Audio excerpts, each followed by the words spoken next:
আমি রেডি হয়েছিলাম জন্মাষ্টমীতে যাওয়ার জন্য। তো সেদিন ভীষণ পরিমাণে গরম ছিল, একদম সাজুগুজু করতে ইচ্ছে করছিল না। তো তার জন্য একটা সিম্পল লুক ক্রিয়েট করে আমি আর দিদি বার হয়ে গেলাম। তো হাফ গিয়ে আমরা ইন্দ্রদাকে পিক আপ করেছিলাম, নিয়ে নিয়েছিলাম গপুর জন্য একটা সেলিব্রেশন, যেহেতু ওর বার্থডে, তার জন্য একটা চকলেট নিয়ে নিয়েছিলাম। আমরা সবাই মিলে সেখানে গিয়ে পেয়ে গিয়েছিলাম। তারপর দেখো গপুকে আমি চকলেট দিয়ে দিয়েছিলাম। আর এখানে কতগুলো গপু ছিল, দেখে মনটা অনেকটাই ভালো লাগছিল। তো সাইডে হয়েছিল মনসা পুজো, যেহেতু জন্মাষ্টমী পরের দিনই ছিল মনসা পুজো, আর ওদের বাড়িতে দুটাই পুজো হয়।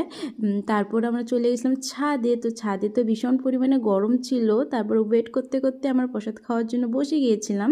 তো ফার্স্ট দিয়েছিল লঙ্কা, লেবু, তারপর দিয়েছে হলো তালের বড়া, সুজি, লাড্ডু। এগুলো খাওয়ার পর দিয়েছে হলো ভাত। তারপর দিয়েছে হলো কচু শাক, যেটা আমার অল টাইম ফেভারিট। কচু শাক দিয়ে আমি একটু ভাত খেয়ে নিচ্ছিলাম। তারপর দিয়েছে হলো ভাজা।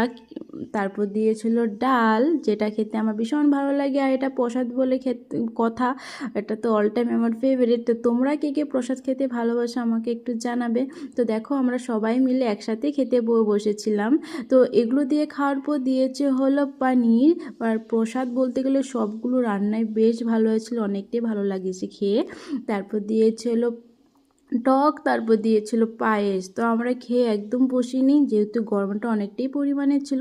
তো আসার সময় বাড়ির জন্য একটু প্রসাদ নিয়ে নিয়েছিলাম। তো দেখো আবার আমরা তিনজন একসাথে বার হয়ে গেলাম বাড়িতে আসার জন্য। আর এত পরিমাণে গরম ছিল, মনে হচ্ছিল স্নান করে ওদের বাড়ির থেকে বার হলাম। তো কী আর বলবো।